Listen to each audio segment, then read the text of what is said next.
Eu quero convidar você para abrir o texto em Marcos capítulo 7, versos 24 a 30. Marcos capítulo 7, versos 24 a 30. A mulher cirofenícia. Levantando-se, partiu dali para as terras de Tiro e Sidom. Tendo entrado numa casa, queria que ninguém o soubesse. No entanto, não pôde ocultar-se. Porque uma mulher cuja filhinha estava possessa de espírito imundo, tendo ouvido a respeito dele, veio e prostrou-se-lhe aos pés. Esta mulher era grega, de origem cirofenícia, e rogava-lhe que expelisse de sua filha o demônio. Mas Jesus lhe disse: deixa primeiro que se fartem os filhos, porque não é bom tomar o pão dos filhos e lançá-lo aos cachorrinhos. Ela, porém, lhe respondeu: sim, Senhor, mas os cachorrinhos debaixo da mesa comem das migalhas das crianças. Então lhe disse: por causa desta palavra, podes ir, o demônio já saiu de tua filha. Voltando ela para casa, achou a menina sobre a cama, pois o demônio a deixara. Eu quero meditar com os meus irmãos nesta noite sobre o tema a vitória de uma mãe intercessora. A vitória de uma mãe intercessora. Na nossa introdução nós vamos procurar contextualizar esse texto. O primeiro ponto que você destaca aí é que Jesus está em território gentio. É a primeira vez e única vez no ministério terreno de Jesus que ele sai da Palestina, que ele sai do território de Israel, que ele vai para além das fronteiras de Israel. E é importante perceber que com o texto anterior, no capítulo 7, verso 23, Jesus estava encerrando o ciclo do seu ministério na Galileia. A partir do capítulo 7, verso 24, até o capítulo 10, 52, Jesus estará desenvolvendo o seu ministério na região da Pérea. E então, já embocando o seu ministério para Jerusalém, para a Semana da Paixão, onde ele seria preso e crucificado. Ele está indo para esta região da Fenícia, para as cidades de Tiro e Sidom, respectivamente 60 e 100 quilômetros distantes de onde ele estava em Cafarnaum. A cidade de Tiro era um dos locais onde ficava um dos portos mais importantes da antiguidade. A palavra Tiro significa rocha, e Tiro era uma grande fortaleza construída por Alexandre o Magno, quando conquistou aquela região. Mas Tiro, mais do que isso, Tiro era sinônimo de paganismo. Os judeus consideravam os habitantes de Tiro como cães. A fama de Tiro era tão má, tão ruim, tão negativa, que de Tiro procedeu a pessoa que mais perturbou Israel, Jezabel. A mulher que levou a nação de Israel à apostasia, e a adoração de Baal procedia de Tiro. Então, Jesus pisar nesta região, era pisar numa terra eminentemente pagã, era entrar num território execrado pelos judeus. Mas, por outro lado, havia uma promessa de Deus. E se você ler o Salmo 87, verso 4, você vai perceber que é uma promessa de Deus de alcançar a cidade de Tiro. E esta bênção já havia chegado, porque se você ler o Evangelho de Marcos, até onde nós já expomos, certa feita, houve uma caravana de Tiro e Sidom até a Galileia para visitar Jesus e levar os seus enfermos a Jesus para serem curados. Agora é Jesus quem está se dirigindo a Tiro e Sidom para levar-lhes a boa nova do Evangelho. Em segundo lugar, na nossa introdução, Jesus está quebrando o conceito judaico de impureza. Se você notou o texto, todo o texto anterior, capítulo 7, de 1 a 23, tratou do conceito equivocado dos judeus sobre impureza.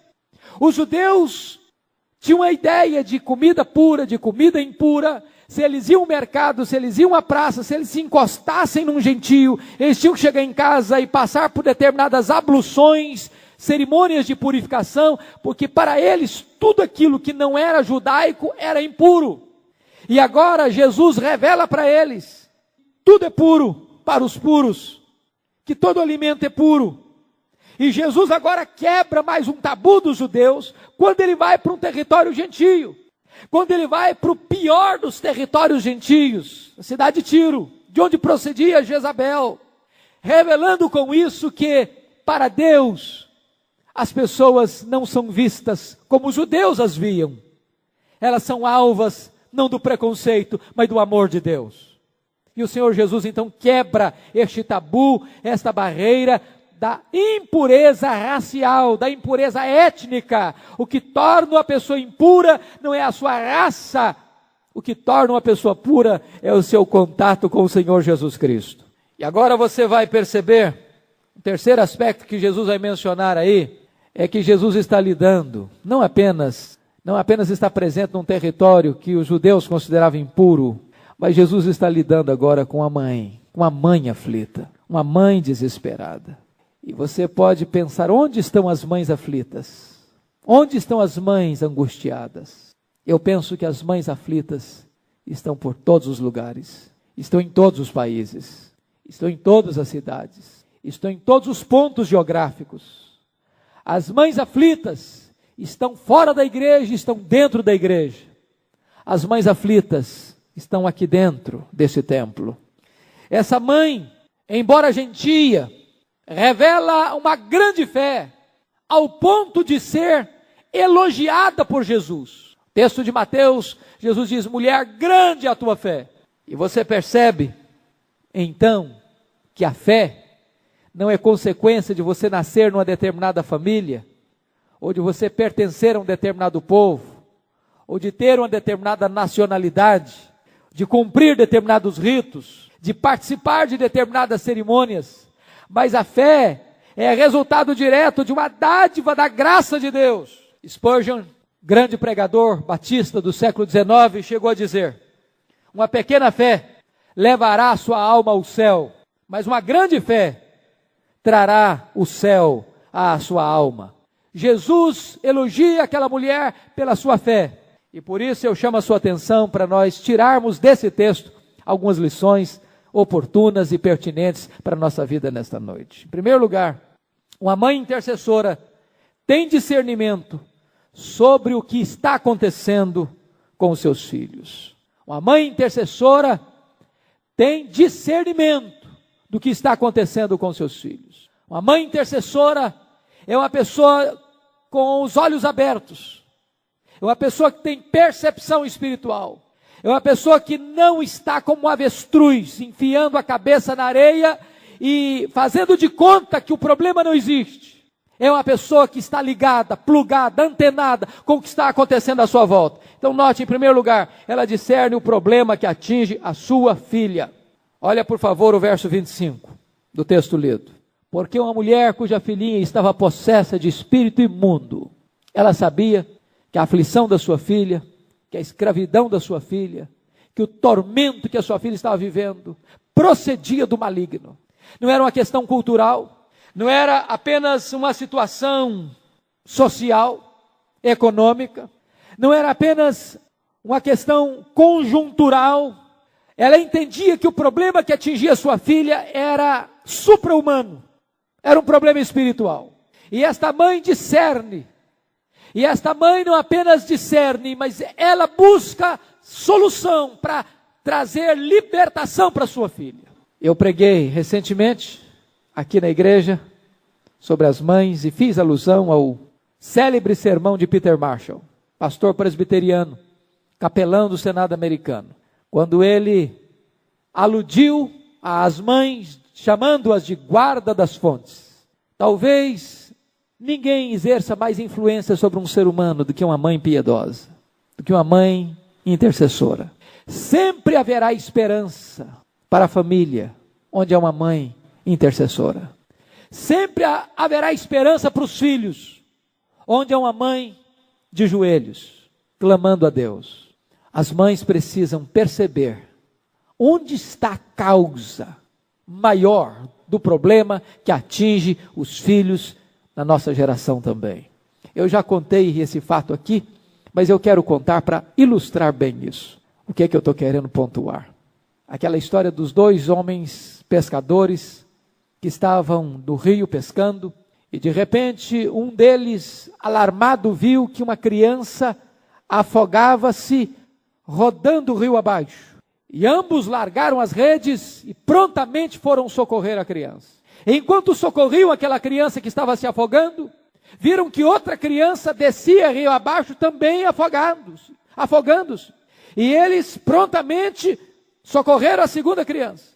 Quando estavam tirando aquela segunda criança para a margem do rio, uma outra terceira criança descia rio abaixo afogada. Quando um dos pescadores saiu do rio, e o outro inconformado disse: você não pode ir embora, você tem que me ajudar a salvar essa criança. Ele disse: não adianta eu socorrer essa criança, eu preciso saber quem é que está jogando as crianças dentro do rio. Eu preciso saber quem é que está jogando as crianças dentro do rio. Nós precisamos ter discernimento espiritual para saber quem é que está por trás do ataque nos nossos filhos. Às vezes os ataques são sutis, às vezes as coisas vêm amenas, inofensivas, mas é preciso entender que por trás da tentação, por trás das filosofias, por trás das ideologias, por trás das seduções, por trás das propostas, por trás de todo este encanto e colorido que o mundo oferece e que tantas vezes oprime, arrasta e prende os filhos, existe uma mente maligna por trás. E Paulo diz: a nossa luta não é contra o sangue e a carne, mas contra principados e potestades. Esta mulher discerniu que quem estava escravizando a filha dela era um espírito maligno.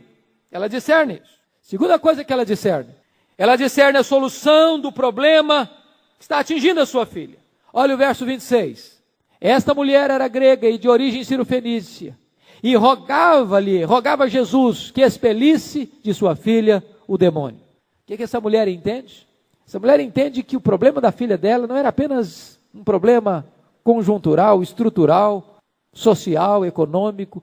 Não era uma questão de estudar numa escola melhor, não era uma questão de morar numa casa melhor, de mudar-se para um bairro mais seguro. A questão não era aquilo que estava à volta dela, mas aquilo que estava agindo dentro do coração da sua filha.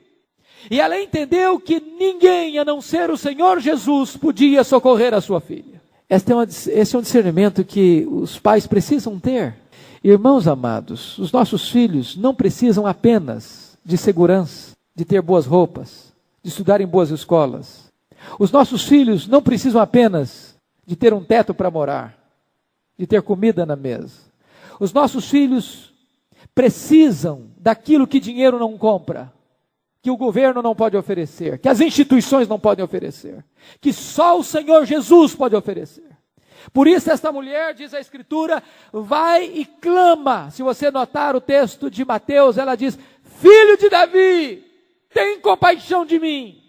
E filho de Davi é o termo messiânico, é o título popular que caracterizava aquele que tem poder e que tem autoridade de operar maravilhas e prodígios. Mas mais do que isso, agora ela vai e clama: Senhor, chama-o de Senhor. Diz a Bíblia que ela se prostra aos pés do Senhor Jesus. Ela não só caminha atrás dele clamando, ela termina prostrada aos pés dele, adorando, porque ela compreende que só Jesus era a solução para o problema da sua filha. Nota em terceiro lugar, ela discerne que pode clamar em favor da sua filha. Versículo 26. Ela rogava-lhe, ela pedia, ela instava, ela colocava a sua causa com senso de urgência. Alguém já disse que a necessidade nos faz orar por nós mesmos, e o amor nos faz orar pelos outros. A necessidade nos faz orar por nós mesmos, e o amor nos faz orar pelos outros. Essa mãe viu a condição da sua filha e não cruzou os braços. Esta mãe viu a situação dramática da sua filha e tomou uma atitude. Ela buscou a Jesus. Você pode perceber que ela clama com intensidade e ela clama com perseverança. Você pode perceber que essa mulher acreditava piamente que nem o ensino podia alcançar a mente da sua filha e nenhum remédio podia curar a sua filha. Ou Jesus operava um milagre de libertação, ou a sua filha estaria debaixo de um cativeiro. Notem ainda, ela orou por quem não podia orar, e ela não descansou enquanto não viu sua oração respondida. Às vezes você mãe, você pai, vai orar pelos seus filhos quando eles não querem orar, quando eles não pedem para você orar, quando eles não estão interessados em que você ore, e quando eles efetivamente não estão orando. O milagre que acontece na vida desta menina não passa em momento nenhum por qualquer atitude dela, mas pela atitude da mãe. Isso para nós é uma esperança. Não importa se o seu filho, a sua filha está longe de Deus, está indiferente ao Evangelho, está endurecido para Deus, está rebelde ao Evangelho. Não importa se eles não querem saber de Deus, não importa se eles estão na contramão da vontade de Deus, não importa até se eles estão cativos nas mãos do inimigo. Nós podemos orar, e quando nós oramos, Deus reverte essa situação. Aquela menina não falou uma palavra sequer, sua mãe falou por ela, e ela foi liberta, e ela foi curada. Onde há uma mãe em oração, há sempre uma esperança, há sempre uma esperança. Notem vocês que aquela mãe não podia dar à sua filha algumas coisas, ela não podia dar para a sua filha um novo coração, mas ela clamou a quem podia dar um novo coração. Você pode dar para o seu filho um teto para morar. Você pode dar para o seu filho roupa das melhores. Você pode dar para o seu filho a melhor educação, a melhor escola. Mas você não pode dar para o seu filho um novo coração. Você não pode dar para o seu filho o principal. Mas você pode clamar a quem pode dar. Você pode clamar àquele que tem poder para tirar um coração de pedra e dar um coração de carne. Aquele que tem poder de quebrar as algemas, de abrir os olhos, de regenerar, de converter, de transformar, de fazer nova criatura. Esta é uma coisa fantástica. Esta mãe compreendeu isso. Ela podia clamar pela sua filha e ela clamou. Ambrósio chegou a dizer acerca de Agostinho, depois que Mônica, sua mãe, orou por ele 30 anos. Ele disse, um filho de tantas lágrimas não podia perder-se. O tempo de Deus não é o nosso tempo. O fato de Deus não atender você no tempo que você está clamando, não significa que Deus está indiferente ou que Deus não queira responder sua oração. Às vezes Deus responde antes que a palavra venha à nossa boca.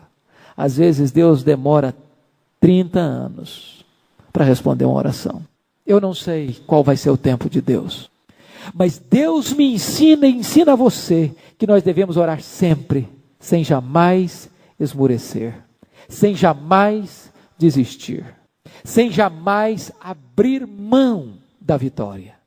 Mesmo quando você não pode mais falar de Deus para os seus filhos, você pode continuar falando dos seus filhos para Deus.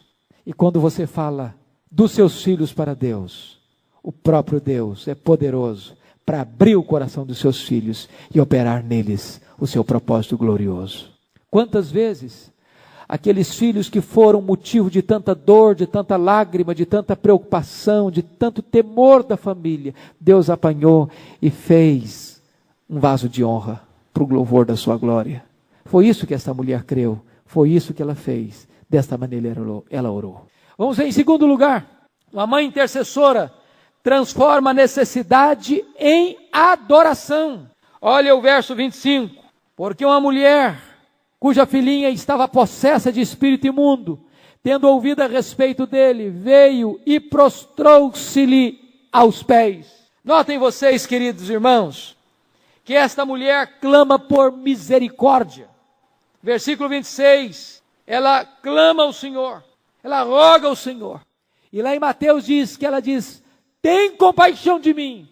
Ela clama por misericórdia. Ela pede ajuda a quem tem poder para ajudar. Ela pede socorro para quem tem autoridade para socorrer. A sua dor a levou a Jesus. Preste atenção nisso. A nossa dor, muitas vezes, é uma oportunidade que nos leva a Jesus. O nosso sofrimento, muitas vezes, é o caminho que o próprio Deus abre para ter acesso à nossa vida. O livro de Naum nos informa que Deus faz o seu caminho na tormenta. A tempestade, muitas vezes, é a estrada de Deus para chegar até nós. E foi o sofrimento dessa mulher, foi a angústia dessa mulher que pavimentou o caminho para que ela fosse a Jesus. O que acontece? Ela transforma a sua necessidade em estrada de encontro com Jesus Cristo. Ela transforma o seu problema numa ponte para que ela se encontrasse com o Senhor Jesus Cristo. Ela transformou o problema num altar de adoração. Que coisa fantástica. Ela clama por misericórdia a quem pode socorrê-la. Quantas vezes você e eu, nas horas mais escuras da alma, já fomos levados aos pés do Salvador. Já nos derramamos aos pés de Deus. Porque a dor, o sofrimento nos arrastou para a presença do Deus vivo. E lá encontramos abrigo, e lá encontramos refúgio. Segundo lugar, seu clamor foi com senso de urgência. Ela diz aí, tendo ouvido a respeito dele, veio e prostrou-se aos seus pés e rogava-lhe que expelisse o demônio da sua filha. Notem vocês, queridos irmãos, este ponto fundamental aqui. Aquela mãe não perdeu a oportunidade. O que é que eu quero chamar de senso de urgência? Jesus só foi uma vez a Tiro. Nunca mais Jesus voltou lá. Foi a primeira e a única vez. E ela compreendeu que não podia perder aquela oportunidade. Irmãos, oportunidade é uma coisa que vem e que vai. Na cidade de Paris, há um monumento dedicado à oportunidade. E este monumento tem o corpo de um homem na postura de um corredor que está dando partida para uma corrida. Um homem alado com asas. E este homem tem uma cabeça, onde na parte de trás da cabeça é calva. E tem um tufo de cabelo aqui na frente. Este homem está como que correndo para bater asas. Se você não agarrar a oportunidade pela frente, por trás não tem mais jeito. Depois que você perde, ela já foi embora. Isso é oportunidade. Quantas oportunidades perdidas? Quantas oportunidades perdidas? Nós não podemos perder oportunidades. Cada dia que você vem à igreja é um investimento da graça de Deus na sua vida. É Deus falando ao seu coração. Cada batida do seu coração é um investimento de Deus na sua vida. Sabe por que você não teve o coração parado ainda? Sabe por que a sua respiração não foi cortada ainda? Sabe por que você não caiu morto ainda? É porque Deus tem um plano na sua vida. Deus ainda está investindo em você. Aproveite a oportunidade de Deus. Aproveite o tempo de Deus, aproveite o investimento de Deus. Essa mulher entendeu que era a última chance da sua vida. Jesus nunca mais passaria por ali e ela tinha que aproveitar essa oportunidade e aproveitou. Lembra lá de Bartimeu? Jesus estava passando por Jericó, estava indo para Jerusalém. Nunca mais Jesus passaria por Jericó, nunca mais. E diz a Bíblia que Bartimeu começa a clamar: Filho de Davi, tem misericórdia de mim. E a multidão começou a dizer: cala a boca, fica quieto, não incomodes o mestre. E ele gritava mais alto: Filho de Davi, tem compaixão de mim. Aproveite as oportunidades, tenha senso de urgência.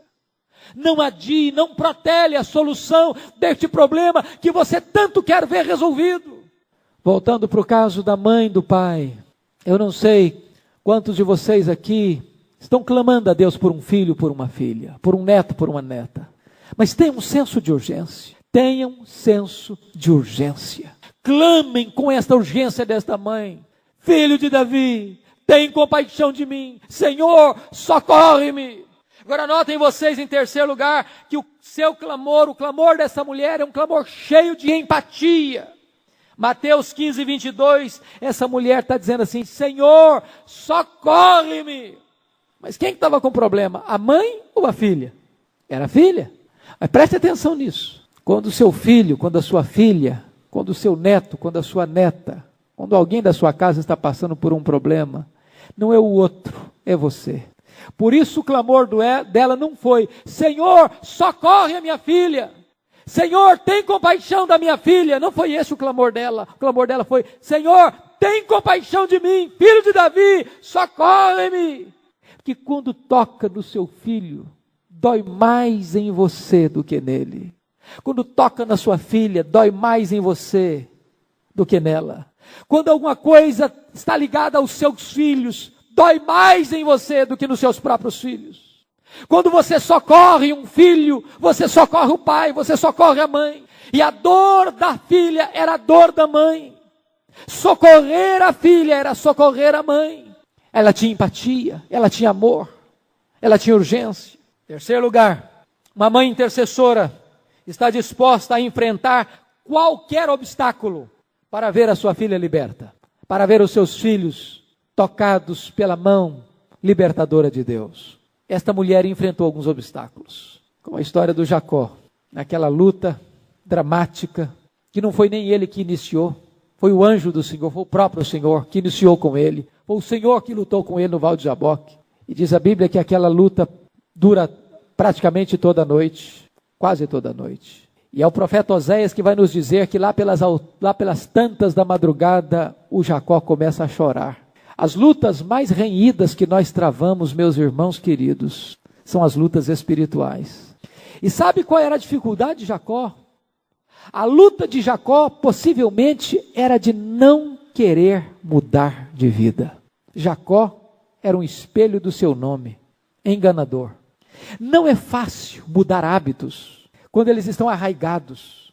E diz a Escritura que ele chora, e lá pelas tantas da madrugada, o Senhor então toca no ponto nevrálgico: como te chamas? E aquela não foi uma resposta, foi uma confissão: eu me chamo enganador, eu me chamo Jacó.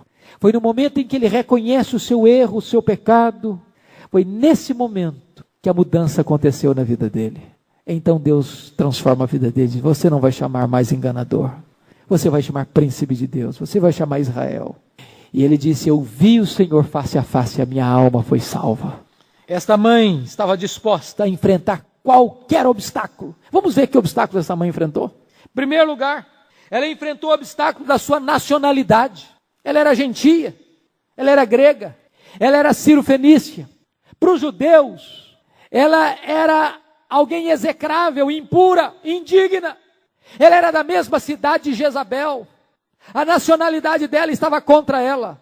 Segundo lugar, a própria situação dela estava contra ela, porque naquele tempo, não apenas ela era gentia, mas ela era mulher. E numa sociedade profundamente marcada pelo preconceito à mulher, ainda estava com essa segunda dificuldade. Mas já tinha uma terceira situação contra ela: Satanás estava contra ela. Um demônio havia se apossado da sua filha. Mas ela enfrenta um quarto obstáculo: os discípulos de Cristo estão contra ela. Os discípulos de Cristo estão dizendo: despede-a, Senhor, mande-a embora, Senhor. Em último lugar, aparentemente, o próprio Senhor estava contra ela.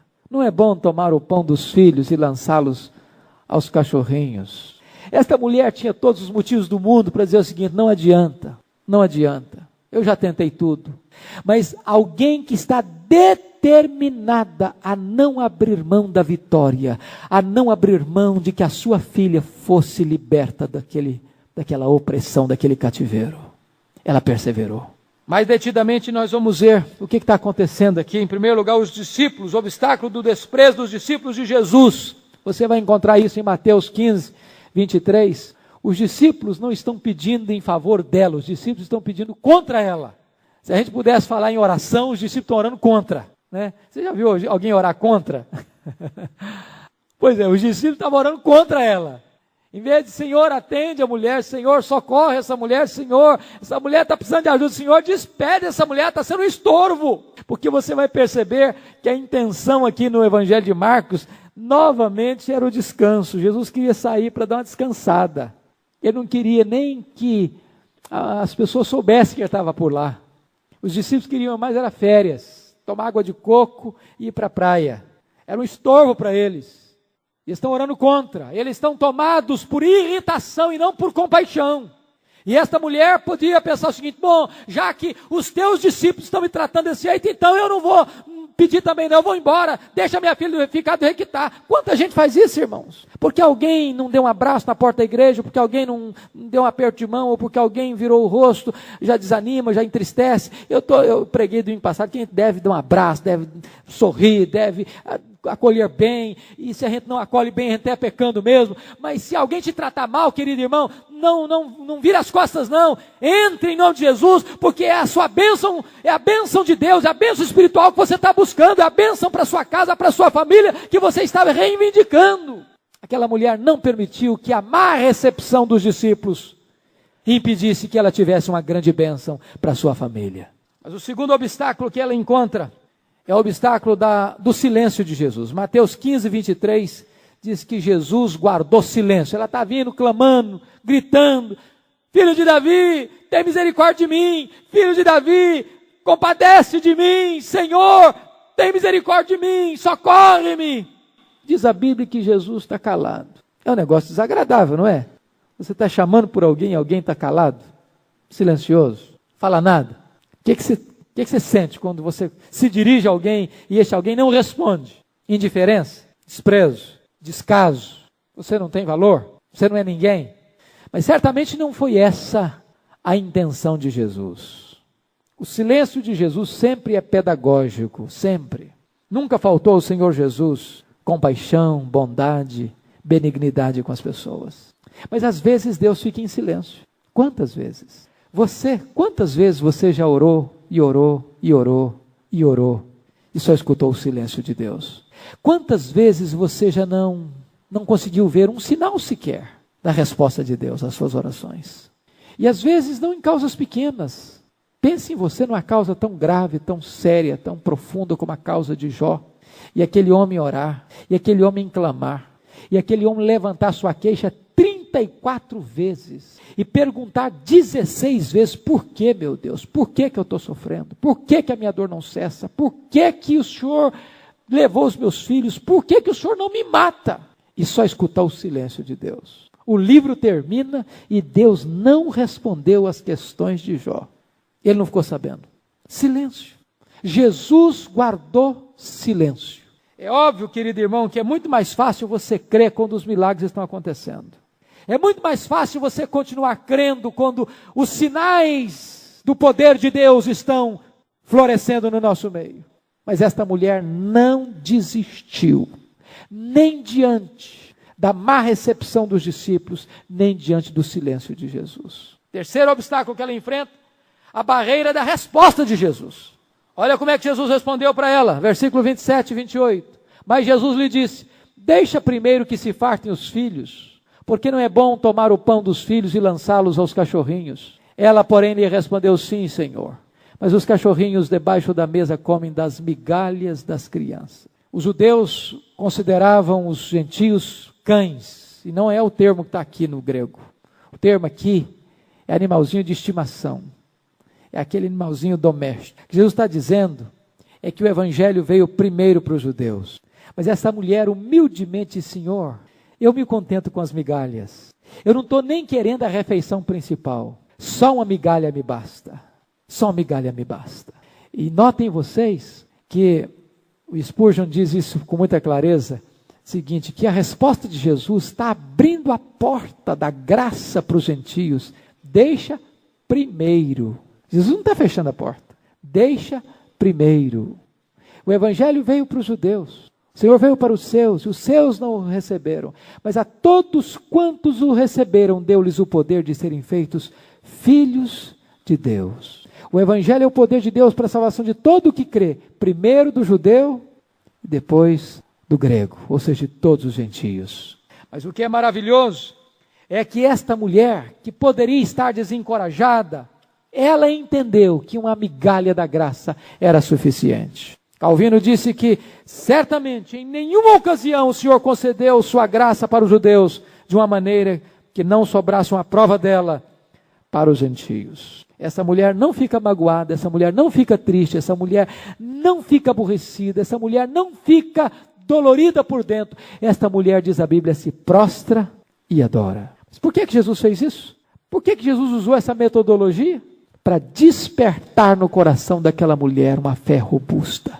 Se não tivesse problema, não tinha necessidade de consolo. Se não tivesse crise, não tinha necessidade de fé. Se não tivesse vale, você não veria a altura dos montes. Se não tivesse doença, você não teria experiência do milagre da cura. O Senhor conduziu aquela mulher àquele estágio para que pudesse resplandecer a fé na sua vida. Deus faz assim. Deus não fez assim com Abraão? Deus promete a Abraão um filho, passa 25 anos e o menino não chega. Você já pensou que é isso, Deus te fazer uma promessa e demorar 25 anos? Você tem paciência para esperar tanto? Depois de já estar na terceira idade? Depois de Deus dar o milagre, o camarada estava centenário. Agora o menino adolescente, Deus aparece para ele e diz, agora meu filho, você vai lá e sacrifica o seu filho. Não tem lógica, não tem sentido, não faz nexo. Por que Deus fez isso? Será que Deus é sanguinário? Será que Deus alguma vez pediu sacrifício humano? Obviamente não. Deus sempre condenou isso. Deus sempre condenou as religiões pagãs que ofereciam sacrifícios humanos. O que Deus queria? Deus queria que Abraão fosse provado para que o mundo inteiro soubesse que ele era um homem que acreditava totalmente em Deus. Foi chamado o pai da fé. Marta e Maria mandam um recado para Jesus, está enfermo aquele a quem amas. Jesus recebe o recado e propositadamente fica ainda 2 dias no destino onde estava. Por que Jesus não foi? Será que Jesus não amava Marta e Maria? Será que Jesus não sabia da gravidade da enfermidade? Tanto sabia que chegou a afirmar, Lázaro morreu. Jesus não ficou surpreso quando chegou lá e viu que o Lázaro estava sepultado, não, já sabia. E por que ficou? E por que não foi na hora? E por que não atendeu o pedido na hora? Ou por que não antecipou, já que ele sabia do problema? É porque ele queria realizar um milagre maior. Então quando Deus nos permite passar por um vale, não é porque Ele nos abandonou, não é porque Ele não nos ama, não é porque Ele não está interessado na nossa vida, não é porque Ele não queira nos atender, é porque Ele está preparando algo maior para a nossa vida. Por isso, finalmente, em último lugar, uma mãe intercessora triunfa pela fé e toma posse da vitória de seus filhos. Mateus 15, 28, Jesus diz para aquela mulher, mulher, grande é a tua fé. Coisa maravilhosa. Ó mulher, grande é a tua fé. Faça-se contigo como queres. E desde aquele momento, sua filha ficou sã.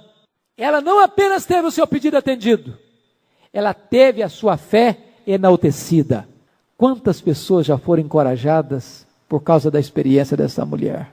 Não lamente, não se desespere, não murmure quando você passar por uma prova. Porque quando você passa por uma prova, Deus consola, Deus liberta, Deus intervém, e essa experiência passa a ser instrumento de bênção na vida de outras pessoas, por muitas gerações. É isso que esse texto está nos dizendo.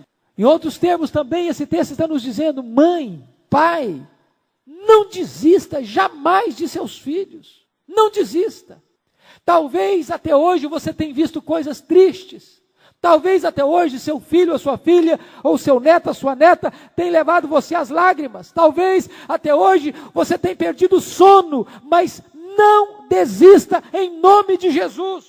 A fé, alguém disse, é morta para a dúvida, surda para o desencorajamento, cega para as impossibilidades, e não vê nada a não ser o seu sucesso em Deus, a sua vitória em Deus. Creia e verás a glória de Deus. Ó mulher, grande a tua fé, seja feito conforme a tua fé. Vai, a tua filha está curada. Alguém já disse que a fé honra Deus e Deus honra a fé. Desta maneira, é interessante notar um ponto. Jesus só elogiou 2 pessoas pela sua fé. Ele disse que se você tiver fé como um grão de mostarda, você pode dizer para esse monte, passa para lá e ele vai passar. As dificuldades vão ser transpostas. Mas 2 vezes Jesus elogiou alguém pela sua fé. Grande a sua fé. E as 2 vezes eram pessoas gentias. Essa mulher de Tiro e aquele oficial romano. Nas 2 vezes que Jesus elogiou a fé, eram gentios, e nas 2 vezes Jesus operou um milagre à distância. Grande a tua fé. Finalmente, aquela mãe recebeu pela vitória de sua fé a libertação da sua filha. Faça-se contigo como queres. A fé reverte a situação, o pedido é atendido, a bênção chegou, a fé triunfou. O grande missionário Carlos Studd afirmou que a fé ri das impossibilidades. Agostinho disse que fé é crer no que não vemos, e a recompensa dessa fé é ver o que cremos. E eu quero concluir, irmãos, dizendo que aquela jovem aflita não orou por si mesma, mas a sua mãe orou por ela, e ela foi liberta. Aquela menina não foi a Jesus, mas a sua mãe foi. E à distância, ela foi liberta. Aquela menina não teve uma palavra sequer para dizer a Jesus, mas a sua mãe intercedeu por ela e ela foi liberta. Eu quero dizer para você, mãe, para você, pai, que nós podemos trazer os nossos filhos a Jesus pela oração. A oração não tem distância, não tem barreiras. Ela liga você ao trono da graça. Então não desista jamais. E hoje nós queremos clamar ao Senhor pelos nossos filhos. Clamar ao Senhor pelos nossos filhos. A igreja precisa clamar a Deus pelos filhos. A igreja precisa clamar a Deus pela juventude. A igreja precisa clamar a Deus pelas crianças, pelos juniores, pelos adolescentes, pelos moços. Talvez em nenhuma geração houve mais ataque do inferno do que nos dias de hoje. Estava lendo hoje, na Folha de São Paulo, que uma mulher casada foi ao show do U2 e rompeu a barreira da multidão, subiu ao palco e deu um beijo na boca do cantor. E o marido elogiou a mulher pelo gesto. E a mulher está sendo condecorada e aplaudida no país. Esta é a nossa geração. Confusa, perdida, sem parâmetros, sem absolutos, sem referenciais. Nós estamos precisando desesperadamente clamar a Deus para que o Senhor tenha misericórdia da família. Fazer aquilo que o pastor Tim Simbala disse no seu livro. Quando a sua filha se desviou do evangelho, e ele disse que a igreja orou, ao ponto do templo se transformar numa sala de parto, ao ponto dos irmãos darem as mãos e ter choro e soluços dentro da igreja, como se estivessem sofrendo dores de parto. E naquela vigília de oração, aquela menina foi liberta e voltou para o Senhor. Muitos dos filhos da igreja estão desviados, muitos. Se eu fosse perguntar, pedir para levantar a mão, tenho certeza que cada um de nós poderia levantar a mão e se lembrar de alguém que já esteve aqui na igreja e se desviou. O que nós vamos fazer? Deixar para lá? Admitir que perdemos? Ou vamos fazer como essa mãe? Ou vamos fazer como Davi? Lembram quando os amalequitas saquearam Ziclag e levaram os filhos e as filhas cativos? Davi chegou para Deus e disse: Deus, perseguirei eu o bando. Em outras palavras, Deus, eu vou tomar de goleada e deixar por isso mesmo. O inimigo vem e vai saquear nossa família, nossa casa, e eu vou cruzar os braços, eu não vou fazer nada, Deus. E Deus disse para Davi: vai, Davi, toma de volta tudo aquilo que o inimigo tomou de você, traz de volta. Meus irmãos, em nome de Jesus, eu gostaria de desafiar a nossa igreja hoje. Eu sei que nós estamos num grupo pequeno aqui hoje, mas se você for tocado pelo poder de Deus, nós não podemos nos conformar que os filhos da igreja, que os nossos filhos, que são filhos da promessa, estejam nas mãos do diabo, estejam cativos pelo inimigo. Nós precisamos levantar uma grande cruzada de oração e de jejum em favor dos filhos da igreja, para que eles se voltem para o Senhor, para que eles sejam convertidos, para que eles sejam transformados em vasos de honra nas mãos do Senhor. Não abrir mão em nome de Jesus, até ver os nossos filhos sendo vasos de honra, cheios do Espírito Santo, para a glória de Deus. Eu quero convidar você, se você quer, que nós levantemos este clamor em favor da sua vida, da sua família, dos seus filhos, dos seus netos, que você se levante e venha aqui, por favor, nós queremos orar em nome de Jesus. Eu gostaria que você, pai, você, mãe, você, avô, você, avó, fizesse o que Ana um dia fez. Diz a Bíblia que Ana derramou a sua alma diante de Deus. Seus lábios se moviam. Não ouvia voz nenhuma, mas havia uma torrente brotando da alma de Ana. Ela clamava por um filho. Eu queria que você nesta noite fizesse o que esta mulher Ciro-Fenícia fez. Clame, grite, suplique, peça misericórdia, peça compaixão. Não retroceda, não desanime, não desista diante dos aparentes obstáculos. Eu queria que você fizesse o que Davi fez. Ele saiu e lutou, e venceu o inimigo e trouxe de volta os seus filhos e as suas filhas. Deus quer trazer de volta os desviados. Nós não geramos filhos para a morte, nós não geramos filhos para o cativeiro. Os nossos filhos são filhos da promessa, são herança de Deus. E nós não podemos estar bem sabendo que o inimigo está cirandando com os filhos, com os jovens, com as crianças, com os adolescentes. Vamos clamar ao Senhor por eles. Derrame o seu coração diante de Deus nesta hora. Ó Deus bendito, Deus de toda graça, nós cremos que Tu és o Deus Todo-Poderoso. Nós cremos que para Ti não há impossíveis. Nós cremos que para Ti não há vida irrecuperável. Nós cremos que a Tua graça pode ir mais fundo do que o poço mais profundo do abismo, para arrancar de lá aqueles que caíram. Tu és aquele que tem a chave da morte e do inferno. Tu és aquele que pode tirar alguém da potestade de Satanás, do império das trevas. Tu és aquele que pode tirar alguém das trevas da morte e trazer para a luz da vida. Oh Deus, em nome de Jesus, traz de volta os desviados, Senhor. Traz de volta aqueles, meu Deus, que se afastaram. Traz de volta aqueles, meu Deus, que estão desesperados. Quem sabe hoje no atoleiro, no chiqueiro, ó Deus, no vício, no pecado, na mazela deste mundo, maltrapilhos, famintos. Ó Senhor, tem misericórdia. Gera no coração deles o arrependimento para a vida. Nós oramos por aqueles que estão, Senhor, também perdidos dentro da Tua casa, que estão dentro da igreja, mas ainda não nasceram de novo, que estão dentro da Tua casa, Deus, mas ainda não beberam da água da vida, ainda não saciaram a alma com o pão da vida. Tem compaixão, Senhor, converta-lhes o coração. Nós oramos, meu Deus, pelas famílias aqui representadas. Nós oramos pelos lares aqui representados. Nós oramos pelas mães, pelos pais, pelos avós, pelas avós, pelos avós. Nós oramos, meu Deus, pelos tios, pelas tias, pelos primos, pelos sobrinhos, pelos irmãos. Ó Deus, tem misericórdia, Senhor. Compadece de nós nesta noite. Queremos ver a nossa família aos Teus pés. Ó Deus, ter a nossa família aos Teus pés é mais importante do que dinheiro, do que saúde, do que fama, do que sucesso, do que realização profissional. Nada, Senhor, é mais importante para nós do que estarmos aos Teus pés. Deus amado, tem misericórdia da Tua igreja. Tem misericórdia de nós, Senhor. Dá-nos a alegria de ver os nossos filhos aos Teus pés. Dá-nos a alegria de vê-los cheios do Teu Espírito. Dá-nos a alegria de vê-los buscando a Tua face e amando a Jesus e servindo a Jesus. Louvado seja o Teu nome, Senhor. Nós oramos com gratidão e louvor, em nome do Senhor Jesus. Amém. Amém.